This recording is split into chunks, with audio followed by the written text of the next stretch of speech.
This is StoryLink Radio. The professional storytellers at StoryLink Radio have been around for a long time. The Irish knew storytellers by the name Shawnee. We are committed to bringing stories to life through the spoken word, as in traditional oral storytelling. We present stories of many genres: ancient myths and legends, short stories, full-length novels, science fiction, high fantasy, philosophy, traditions, classics, drama, fiction, non-fiction, romance, theater, ghosts and haunts, stories of the strange, and much, much more. Our stories may be drawn from contemporary sources or from some dusty, near-forgotten tome.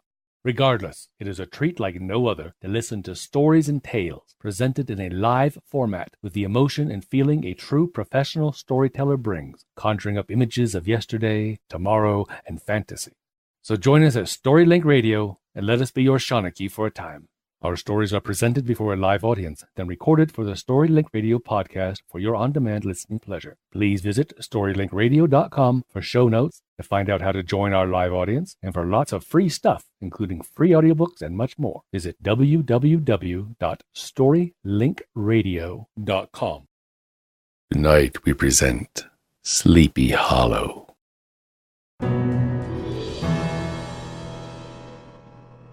When the good folk of Sleepy Hollow got together around the fire on dark and windy nights, their talk often turned to a mysterious being who had been seen riding along nearby roads. He was a Hessian cavalryman who had lost his head in the Revolutionary War, one said. "Yeah, Cannonball took it clean off," said another. "He's a ghost, the commander of all the evil spirits in these parts," claimed another. Well, nobody really knew for sure, but many a farmer out late at night would see this apparition go swooping past. An enormous, terrible figure mounted on a powerful stallion. He was the Headless Horseman. "His body is buried in the churchyard," said one man who claimed to be an expert on the subject. "At night, he rides out to the battlefield, he does, where he was killed, to be looking for his missing head. Toward dawn, you'll see him go tearing through the hollow as fast as he can ride. He has to get back to his grave before the daybreak, you see." Now, one of those who listened most closely to these ghostly tales was Ichabod Crane. Ichabod was the town's schoolmaster, and a man who thought he knew a thing or two about ghosts himself. Ichabod, indeed, did look something like a crane. He was a tall, lanky young man with long arms and legs, and hands that dangled a mile out of his sleeves, and feet like shovels. His small head was perched on a skinny neck. He had huge ears and a long, pointed nose that made his head seem like a weather vane pointing in the direction of the wind. Many said that Ichabod looked like a scarecrow from some cornfield or other. Now, Sleepy Hollow is one of the most peaceful spots in all the world. It's a hidden valley along the Hudson River. Yes, that's right, where Rip Van Winkle also came from. Hidden valley along the Hudson River that's just as quiet and drowsy and dreamy as it can possibly be. Some say a German doctor practicing witchcraft put a spell on the hollow many years ago. Others claim it was the scene of the powwows of an Indian sorcerer even before Henry Hudson sailed up the river that bears his name. "This is a haunted spot," an old farmer whispered to Ichabod one night. "The sky is full of meteors and shooting stars, and there's nightmares that will slip into your dreams." During the day, Ichabod did not have time to think of ghosts and spirits. He was busy running his little one-room schoolhouse. If you went by on a warm, drowsy day, you might hear the murmuring voices of his pupils reciting their lessons. Or you might hear the stinging whack of the birch rod as the schoolmaster laid into some misbehaving student or other. But Ichabod did not like having to punish his charges. If the child was weak and cried out just to look at the switch, well, the teacher let him off with a warning. When he had to beat a tough young lad for mischief, though, Ichabod assured the boy that the lashing was for your own good, lad. In point of fact, Ichabod liked his pupils. When school was out, he would even become the companion and playmate of the older boys. And he would sometimes walk the younger ones home, especially if they had a pretty older sister. Or if their mother happened to be a good cook, you know. Ichabod always tried hard to keep on good terms with the families of his pupils. He had no choice. Ichabod's salary was very small, and Ichabod's appetite was very large. "What's for dinner?" were often the first words out of Ichabod's mouth. Though skinny, he could swallow a huge meal the way an anaconda snake does. As part of Ichabod's pay, he would room and take his meal with the farmers whose children went to his school. He lived with each family for 1 week and then moved on. Over the year, Ichabod made the rounds of the neighborhood, all his belongings tied up in a big cotton handkerchief. Farmers in those days sometimes thought that schooling cost too much, or that schoolmasters were just lazy drones. To make the burden lighter, and to make himself useful, Ichabod would help his hosts with their chores whenever he could. He helped the farmers to make hay. He lent a hand when they mended their fences. He took horses to water. He drove cows to pasture. He cut wood for the winter fire. "Aye, let me take care of your little lambs," he would say to the mothers, and he would sit for hours with one child on his knee, at the same time using his foot to rock another in its cradle.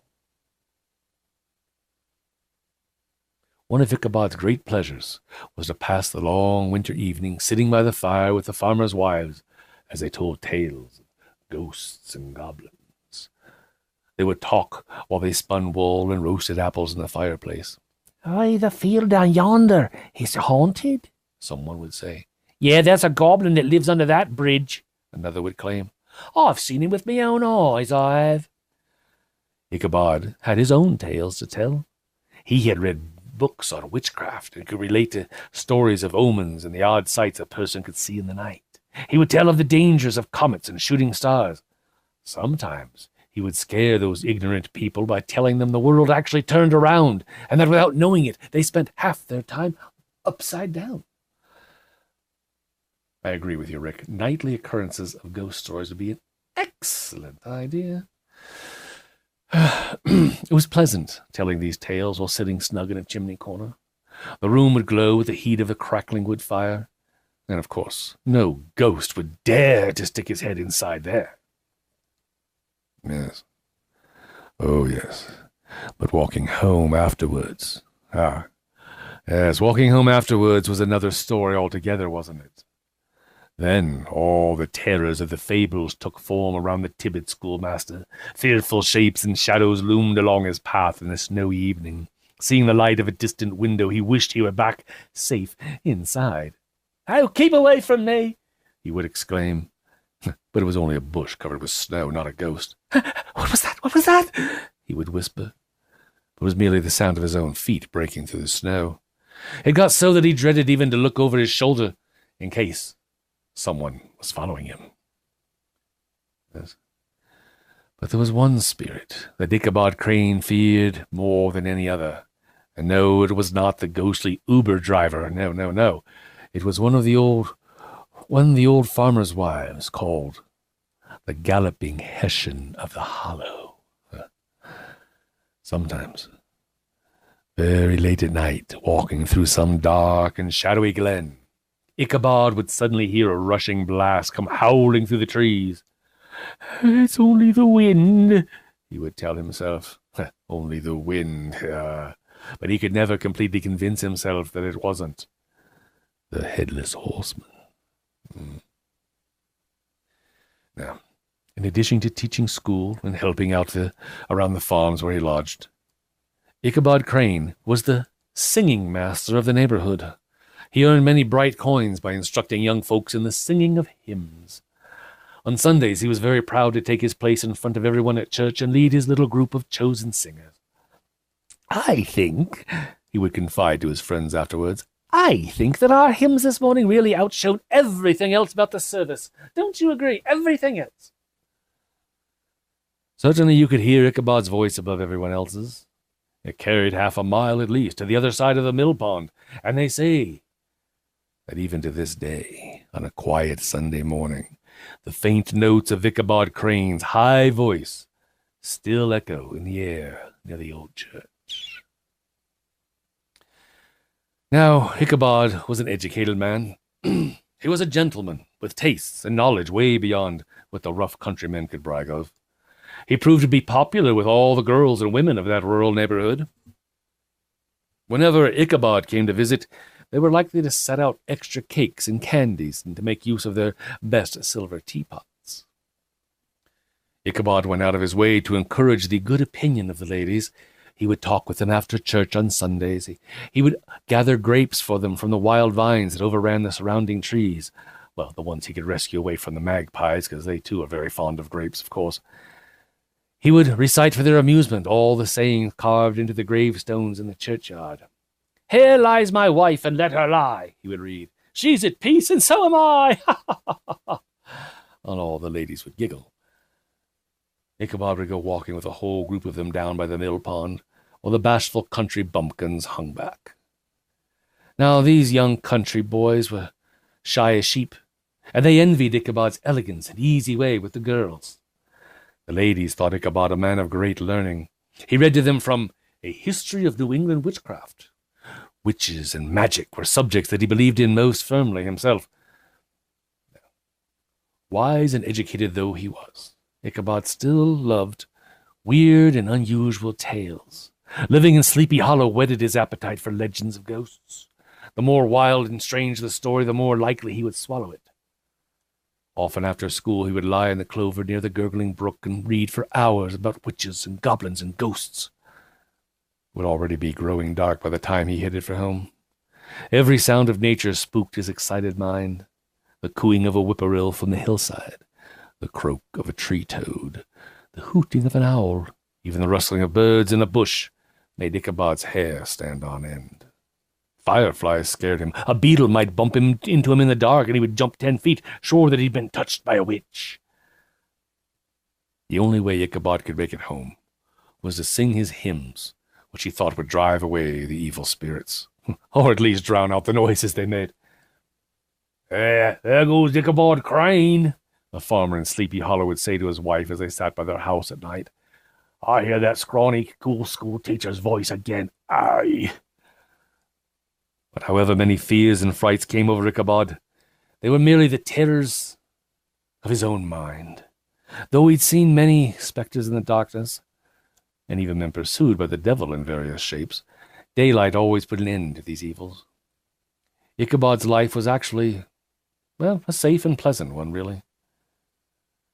Until one day, his path was crossed by a being who has caused more trouble for mortal man than all the ghosts and goblins and witches put together. A woman. "Miss Van Tassel," Ichabod Crane said one evening, "your voice was just as marvelous tonight. You are certainly making great progress." Ichabod had just finished giving his little group of singers their weekly music lesson, and Katrina Van Tassel, the young lady he spoke to, looked at him through her eyelashes. "Why, thank you, Master Crane. You are too kind." She threw him a very sweet smile, which he quickly returned. "Please give my best wishes to your mother and your father," Ichabod said as she started for home. "Oh, I will. I'm sure they would be happy to have you visit sometime soon." The schoolmaster's Adam's apple moved up and down. He blushed with happiness. He kept staring down the road long after Katrina had disappeared, imagining her in his mind's eye. Imagining, well, Katrina, he smiled to himself. Katrina Van Tassel was the only child of one of the most prosperous Dutch farmers of those parts. She was plump as a partridge and soft and rosy-cheeked as one of her father's luscious peaches. She was famous for her beauty, just as famous for her family's riches, which she would someday inherit. Of course, not everyone saw her through rose-colored glasses the way Ichabod did. "Oh, that little snip," one farmer's wife said of her. "Why, she's just a flirt and she's stuck on herself. Look at the way she dresses." It was true that Katrina liked to dress up in the bright gold jewelry that her great-grandmother had brought from Europe. Katrina's skirt was shockingly short for those days. All the better to show off the prettiest foot and ankle in the neighborhood, though. Ichabod Crane had a soft spot for all women. So, well, it's not surprising, is it, that he fell for such a pretty girl as Katrina, especially when he found out how rich her family was. "Welcome, schoolmaster, ha ha ha!" boomed old Baltus Van Tassel when Ichabod paid the family a visit. "Katrina's spoken very highly of you, schoolmaster, ha ha ha!" Katrina's father welcomed Ichabod with a hearty slap on the back. She has she? Ichabod stammered. Oh, of course, she's by far my most talented singing student. Her voice is just like a nightingale's. I declare it is. Oh, she's full of stories about you. Ha ha! She says you're the smartest man she ever met. Well, I didn't know about that. But very pleased with himself, Ichabod looked down at his big shovel-like feet.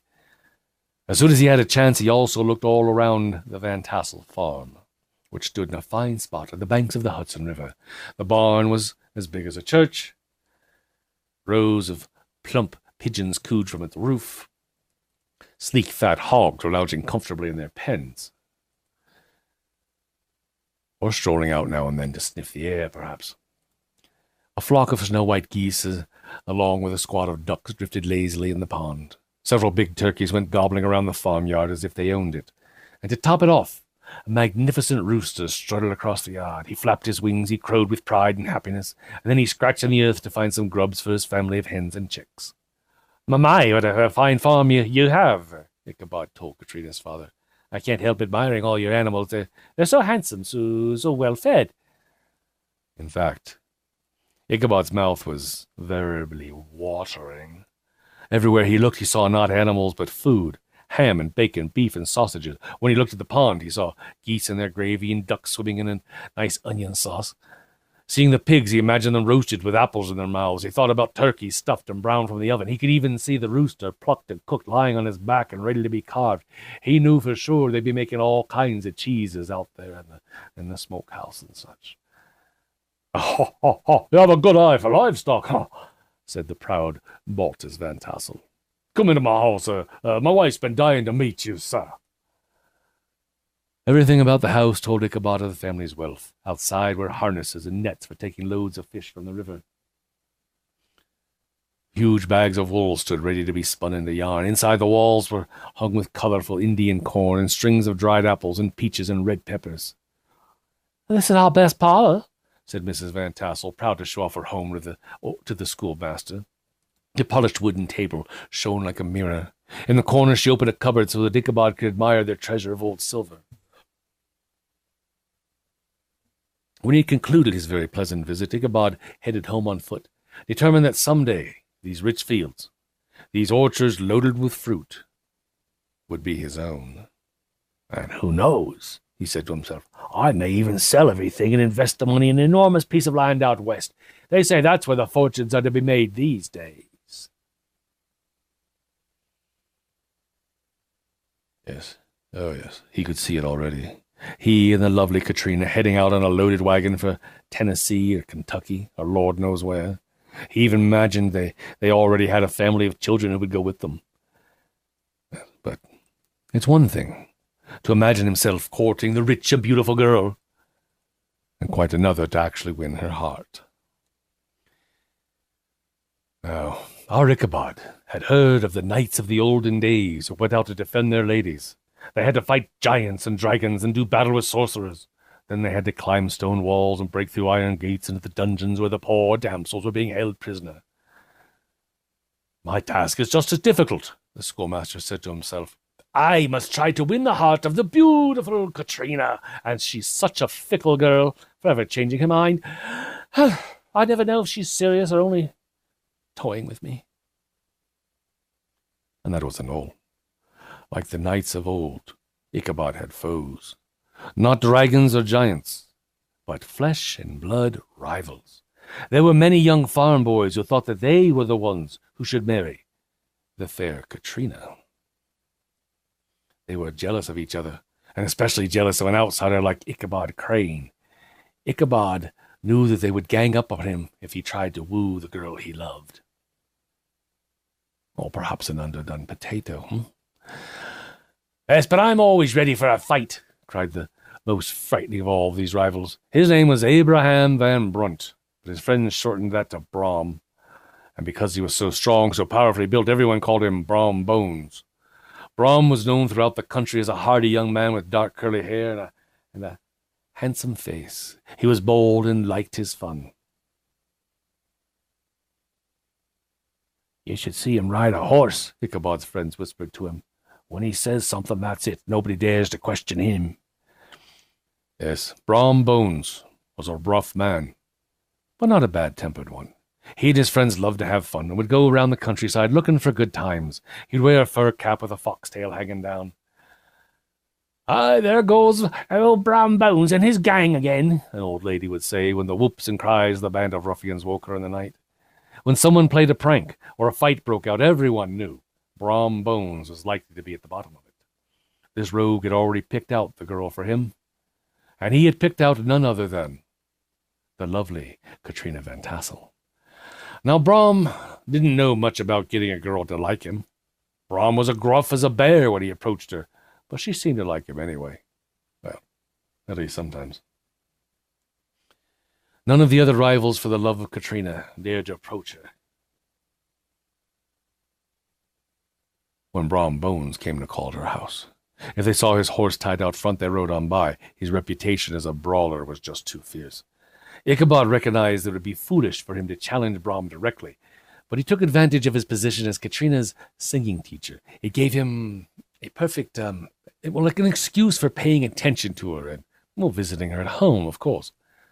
Katrina's parents were glad to have the schoolmaster come by. They indulged their only daughter, paid little attention when Ichabod and Katrina went out walking around the farm in the evening. Now, we can't know what it was the two talked about as they walked. But we can be certain that Ichabod used all his learning and charm to try to win the fickle Katrina. And he surely thought that he was making some progress.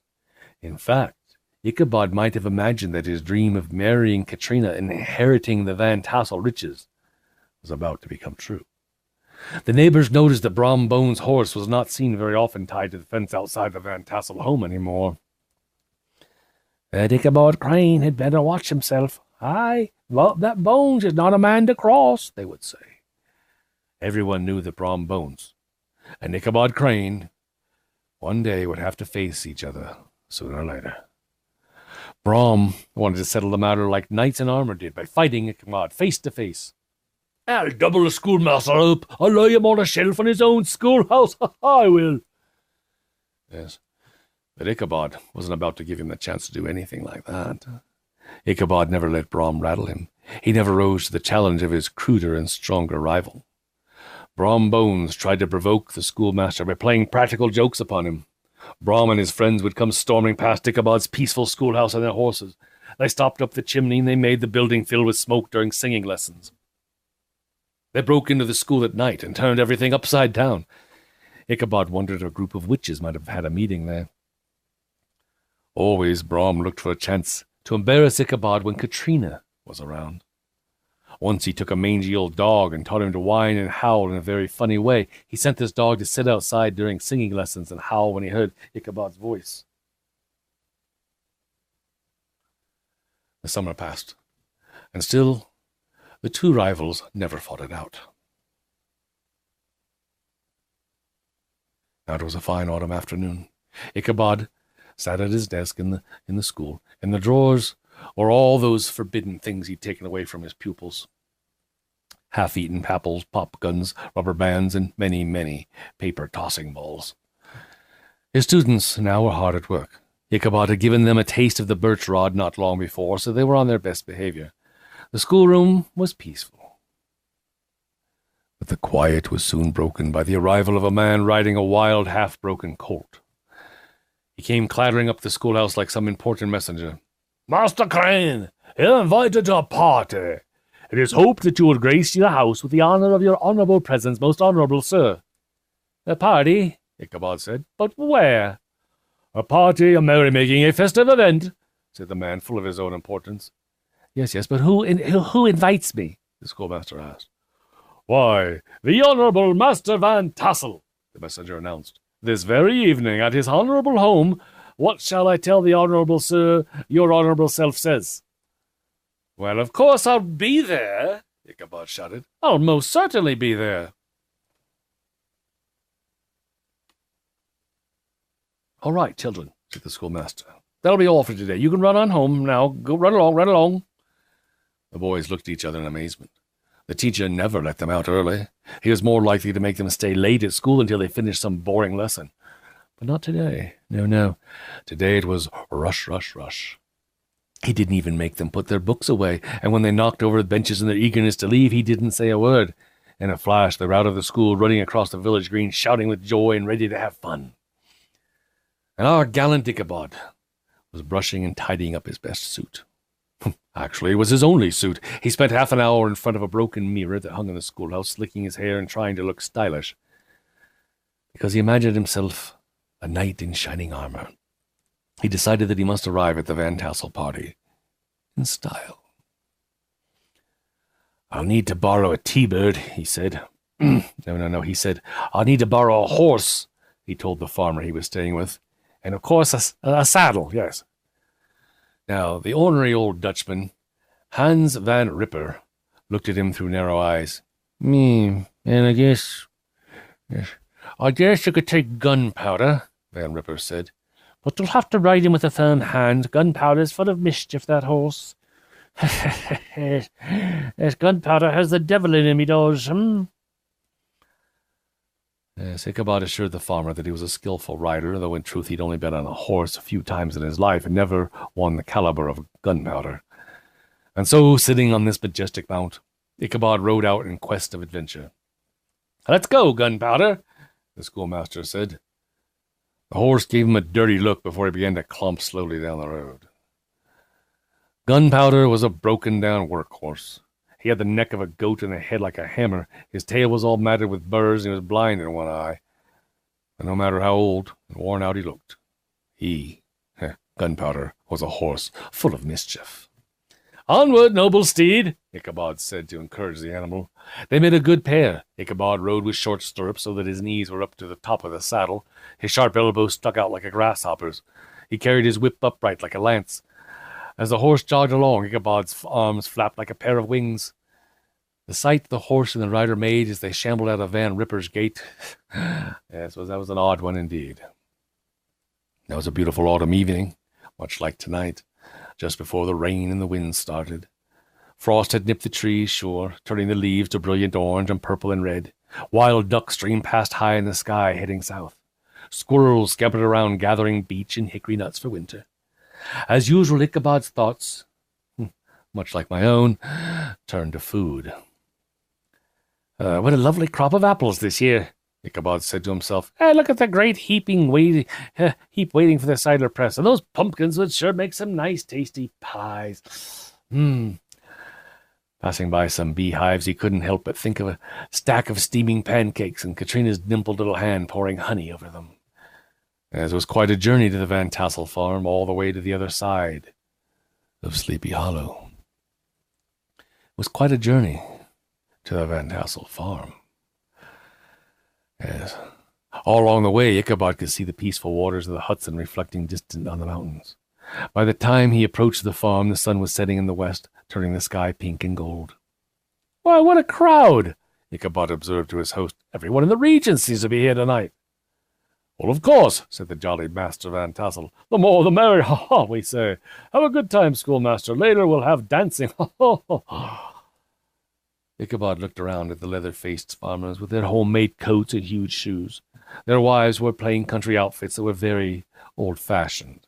The young ladies might put on a fancy ribbon or a straw hat they bought in the city, and the lads tied their hair back in short ponytails, which was the fashion of the time. "Here comes Brom Bones!" someone shouted. Many of the party looked out to see him come thundering up on his magnificent horse, Daredevil. Daredevil! Now this was a horse, hardly even broken, who galloped with such wildness that he often came close to throwing his rider. Just the kind of animal Brom liked. Ichabod didn't pay much attention to the entrance of his rival. He had spied something that interested him more. And no, I don't mean all the pretty girls who were there that night, no. Ichabod had seen the food. Platters were heaped with cakes that only Dutch housewives know how to bake. There were donuts and sweet cakes and shortbread. "Help yourself, Master Crane," said Katrina's mother as she laid out more goodies. "I don't know where to begin," Ichabod told her, though he'd already made a good beginning. "It all looks so good. Shall I have the apple pie or the peach pie or the pumpkin pie?" Ichabod decided a slice of each would be the best choice. He went on, piling his plate with ham and beef, with roast chicken, broiled fish, and heaps of preserved peaches and plums and pears. In fact, there wasn't a dish on the table that Ichabod did not try. "Delicious," he said, and took another mouthful. Nothing made Ichabod happier than eating. As he chewed, he rolled his eyes and chuckled to himself. "One day," he thought to himself, "one day all this will be mine. I'll snap my fingers in the face of Hans Van Ripper and all those stingy farmers. I'll be the master of this house. Ha ha, no more school teaching then." "Ho ho ho, eat up," said old Baltus Van Tassel. "It's time for dancing. Ho ho." The fiddler was a gray-haired old man who'd been playing music in the region for 50 years. He ran his bow across his battered violin, nodding his head in time to the music. He stomped his foot every time a new couple was to start. "May I have this dance?" Ichabod said to the lovely Katrina. He held his hand, waiting for her answer. "Certainly," she said. Ichabod's heart leapt with joy. Ichabod prided himself on his dancing as much as on his singing. When he danced, his arms and legs shook, his head and hips rolled, every part of him moved to the music. His lanky body clattered around the room as if he were having a fit. Elaine comes to mind here for some reason, but I'm not sure why. Anyway, tonight Ichabod was in bliss to be dancing with his sweetheart. He rolled his eyes at her. She answered with smiles and winks. All this time, Brom Bones, jealous as he could be, sat in the corner by himself. He brooded and he frowned as he watched the dancers. The more Ichabod and Katrina whirled around the room, well, the more angry Brom Bones became. When the dance was over, Ichabod joined Baltus Van Tassel and some of the older folks who were sitting out on the porch talking about the Revolutionary War, which in those days was not long over. There had been fighting between the British and the Americans near Sleepy Hollow. Everyone had a favorite story about what had happened to them. "I almost captured a British warship all by myself," one old Dutchman said. "I would have, except, my gun jammed." "Well, I blocked a musket ball with my sword," said another. When the others laughed, he offered to show them the dent in the sword as proof. When each one had had a chance to tell what a hero he'd been in the war. Yes. Then the talk turned to ghosts. These were people who lived near Sleepy Hollow. Everyone knew what strange and frightening things happened in that hidden spot. "Have you ever seen the woman in white?" one old man asked. "She haunts the hollow near Raven Rock. You hear her shriek on winter nights when a bad snow is a-comin'. She died in an icy snowstorm years ago." "Yes, well, the Headless Horseman's been out about lately," said another man, puffing on his pipe. "Oh, I've seen him." "As have I. He was riding past the old church on the hill." "Oh, did you hear?" said Mr. Van Tassel. "What happened to old Brower?" Oh.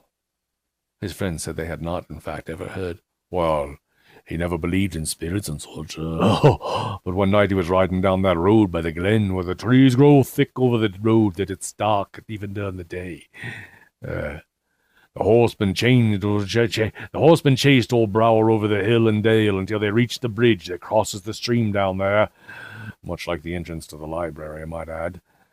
At that point, the horseman turned into a skeleton and threw over the trees with a clap of thunder, and old Brower tumbled headfirst into the stream. Ho. The men nodded at this new tale, a lesson to those who don't believe. "Yeah, I met the silly Headless Horseman once," a voice said. All the heads turned. It was Brom Bones bragging. "I was riding home one night when I saw him. I offered to race him, bet I could beat him, and I would have.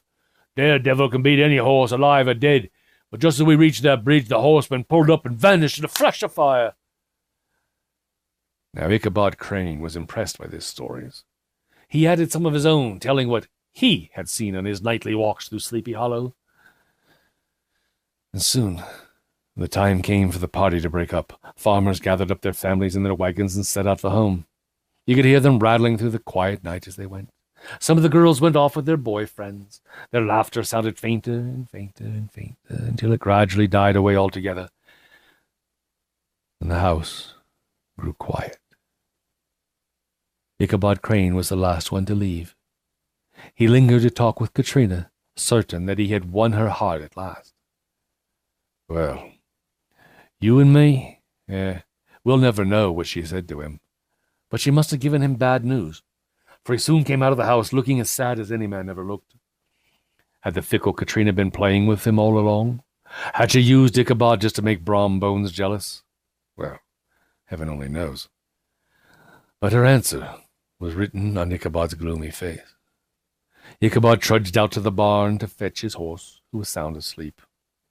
It was very late at night when Ichabod started on his somber journey home. The countryside, which had seemed so cheerful earlier, was now dark and dismal. The night was so still he could hear a watchdog barking from all the way across the river. And now, all the stories of ghosts and goblins that he'd been hearing came back to him. My goodness, it sure is dark out tonight, Ichabod said to himself. Just then clouds moved in to cover the stars, and it grew darker still. He was approaching the darkest, loneliest part of Sleepy Hollow. A man had been hanged from the big tree that stood beside the road at Dead Men's Creek. They said his ghost lingered there still. As Ichabod drew closer, he began to whistle, and someone whistled back.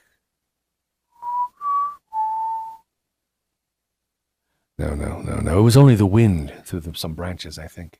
For a moment, he thought he saw something white in the tree, but it proved to be a place where the wood had been split by lightning. Suddenly, he heard a groan. His teeth chattered in fright. It was just the two limbs of a tree rubbing against each other. Ichabod passed by, and nothing happened. But up ahead, the road was even darker and spookier. He had to cross a little stream that everyone said was haunted. Nobody liked to cross that stream after dark. As Ichabod approached it, his heart began to thump.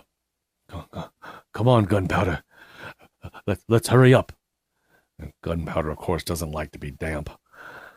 He gave the horse a few kicks in his ribs to make him move faster. But the horse would never do what his rider wanted. First he banged into a fence sideways, then he plunged across the road into a bramble bush. When he came to the stream, the stubborn horse stopped dead. Ichabod nearly went flying right over the animal's head. As he righted himself in the saddle, the schoolmaster heard a sound. He peered into the darkness. Deep in the shadow of a grove, he was able to make out a black and towering shape. He couldn't see what it was, but he imagined it to be a gigantic monster ready to spring on him. Ichabod's hair stood up on end in terror. It was too late to turn and run. What should he do? Who are you? The being did not reply. Who's there? Ichabod repeated. No answer. Ichabod nudged the stubborn Gunpowder into motion. He closed his eyes and began to sing one of his hymns. A loud noise made him look around. The creature had moved out into the middle of the road. Even in the darkness, Ichabod could see that it was a rider, an enormous figure on a powerful black horse, and he was following long behind the schoolmaster as he went. Giddy up, Gunpowder! Let's go! He hurried on, hoping to leave the strange horseman behind, but the other kept pace with him. Next, Ichabod tried slowing down to let the dark figure pass him by, but the stranger slowed down too. Ichabod tried to sing his hymn again, but his mouth was so dry that he couldn't get a note out. What he hated was the silence of the creature. It made not a sound, but rode along, mysterious and menacing. They both went over a small hill, now viewing his fellow traveler against the background of the sky. Ichabod was horrified to see that this horseman had no head.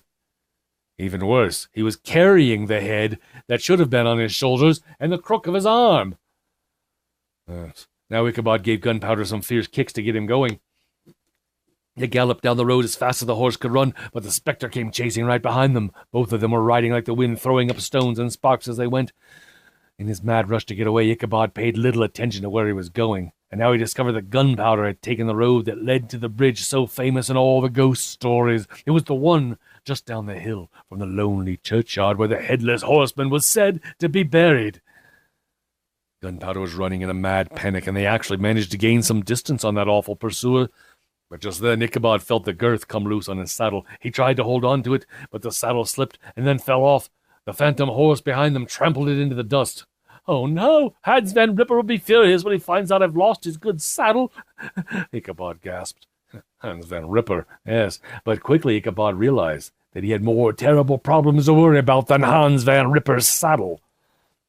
One of them was trying to stay on Gunpowder's back. First he slipped to one side, then to another. Sometimes he was jolted so hard the horse's backbone that he thought he'd break in two. What was that up ahead?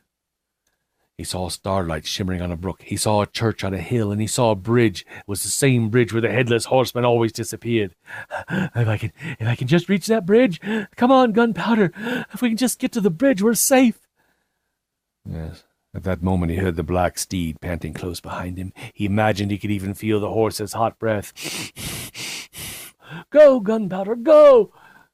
He gave the bony horse another kick. Old Gunpowder sprang onto the bridge. His hooves thundered on the planks, and as he reached the opposite side, Ichabod looked behind to watch the horseman vanish in a flash of fire, just as he was supposed to. Just at that moment, he saw the goblin rise up in his stirrups and hurl his head at him. Ichabod tried to dodge that horrible missile, but too late. It crashed into his skull. Ichabod tumbled into the dust. Gunpowder, the black steed, the goblin rider passed by like a whirlwind. The next day, old Gunpowder was found without his saddle, munching grass by his master's gate. Ichabod did not appear for breakfast. The dinner hour came, but no Ichabod. The children showed up at school, but not their schoolmaster. Well, what could have happened to Ichabod Crane, wondered Hans Van Ripper. And where's my saddle? His neighbors helped him look. They found his saddle trampled in the dirt. Welcome, Kylie. They followed the tracks of horses' hooves leading to the bridge by the church. On the bank of the stream they found Ichabod's hat. Close beside that hat was a shattered pumpkin. They searched the brook. They did not find the schoolmaster's body. Yes, Ichabod, poor Ichabod, left only a few possessions behind. Some clothes, a rusty razor, and a few books. In the back of a book about dreams and fortune-telling were some sheets on which Ichabod had tried to write a poem to the fair Katrina. Hans Van Ripper burned these sheets and Ichabod's books along with them. "I'll never send my children to school again. Ha! No good comes of learning to read and write." At church on Sunday, everyone was talking about Ichabod Crane, his mysterious disappearance. Folks went down to the bridge to see where the cap and the pumpkin were found. They talked over all the stories they'd heard. Finally, they decided that Ichabod had been carried off by the Headless Horseman. And with that, nobody troubled any more about the matter. They moved the school to another spot, and they hired themselves a new schoolmaster.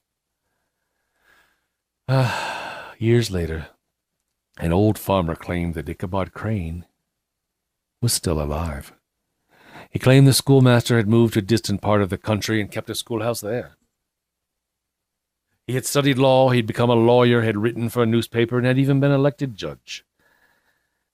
Brom Bones, who soon after the disappearance married the lovely Katrina, always seemed to know something about the matter. Whenever anyone mentioned the pumpkin, he would burst into laughter. But the old farmers' wives were the ones who knew best. They were certain that Ichabod had been taken away by some spirit. They often told the story around the fire on a winter's night. The deserted schoolhouse, they said, was haunted by the ghost of the poor teacher. A boy walking by there on a summer night would sometimes hear a distant voice singing a hymn, and the sound drifting sadly through the quiet of Sleepy Hollow. Thank you for listening to StoryLink Radio. If you like what you've just heard, we hope you will subscribe to our podcast and pass along our web address, www.storylinkradio.com. Be sure to visit our website for show notes, to find out how to join our live audience, and for lots of free stuff, including free audiobooks and much more. Join us next time for another story from StoryLink Radio.